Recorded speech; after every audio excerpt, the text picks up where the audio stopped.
Hey, hey, hey, hey! Dahil hindi ako makakatakbo ngayon, eto na lang ang gagawin ko. So, eto na. Eto nga yung sinasabi ko na gusto kong pag-aralan na bagong drinks. Meron na akong matcha powder dito. Eto. At saka ito. Tapos, may baso na rin ako. Ayan.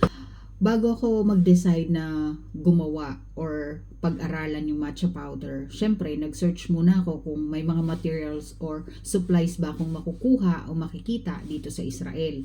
Sa Pilipinas, for sure, alam ko, madaling makahanap doon. Pero dito, medyo nahihirapan ako. Ang ginawa ko muna is, nag-check muna ako ng mga store dito sa Israel kung may mahahanap pa akong matcha powder. After ko makabili ng matcha powder, tsaka pa lang ako umorder nung matcha bowl at saka nung bamboo whisk na kakailanganin ko. Kaya medyo natagalan siya. Nakapag-desisyon na ako na gumawa na ng matcha ngayon na wala muna yung bowl tsaka yung bamboo whisk. Kumbaga mag-aano muna ako ngayon, mag-i-improvise muna ako ngayon kung anong gagawin para makapagtimpla lang ng matcha. Nakapanood kasi ako kung paano gumawa ng matcha. If for example wala kang supplies pa, may matcha powder ka lang.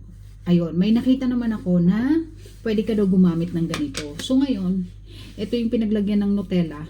Hinugasan ko na lang ng maigi. So, malinis na siya. Napanood ko, parang ilalagay mo lang dito yung matcha powder. Tapos, isi-shake mo lang.